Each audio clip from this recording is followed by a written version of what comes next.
So you're walking down the street in a beautiful neighborhood that you can definitely see yourself living in, and you see a for sale sign on somebody's lawn in this gorgeous house, and you really want to take a peek inside. What do? My name is Stephanie Panay. I'm with RE/MAX Escarpment in the Greater Hamilton area, and The Realty Deal is my company. So I'm here to share some tips on how to go about getting into that house you see for sale.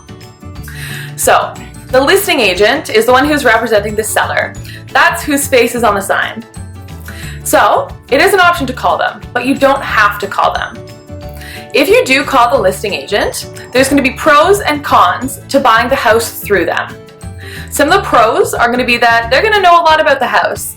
They've talked to the sellers, they've got all the dirty details, and any bad ones they have to disclose to you. Another pro to working with a listing agent is sometimes they'll cut their commission for the seller if they bring the buyer. So instead of the seller having to pay 5%, half to the listing agent, half to the buyer's agent, maybe the listing agent negotiated to sell their house for maybe 3% if they bring the buyer. This is beneficial to the buyer because then they get a discount, maybe, off the purchase price of the house.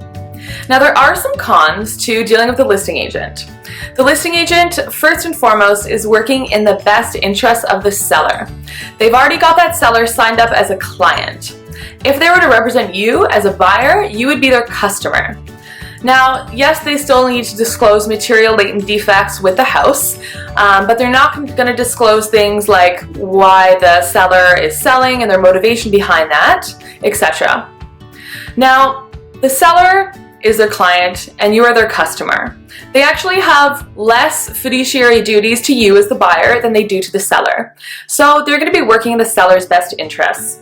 So as the buyer, you may not be getting the full information about the house or the property or the comparable listings because the listing agent is working in the best interest of the seller and they want that home to be sold for top dollar. So there's a couple pros to working with the listing agent, but there's also a con. So this is definitely something to think about when you see that for sale sign in that magnificent house. Maybe you can definitely call the listing agent on the sign, pick their brain a little bit about the house. You can go see it with them, but it's a different thing to be represented by them. I always recommend being represented by a buyer's agent. The buyer's agent works in your best interest. They'll do their due diligence, pull comparables, so you can end up at the right sale price. And they're going to do lots more great things for you, like put you in touch with professionals to maybe secure an inspection or a mortgage.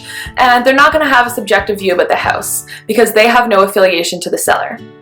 So this is just something to think about when you're walking by that pretty house. You can call the listing agent, but just remember that you don't have to get more information. You can actually call any registered real estate salesperson that has insurance through the Real Estate Council of Ontario and who is a registered and licensed realtor. So just some food for thought. Next time you're walking or driving by that beautiful house, you can definitely call the listing agent to pick their brain. But if you do go with them, I would recommend getting some references from their past buyers that they've worked with before. That goes for any agent, but we'll leave that to another episode here. So just remember that if you want to see a house, you can really call any realtor out there. Okay? I hope this helps, and please let me know if you have any questions.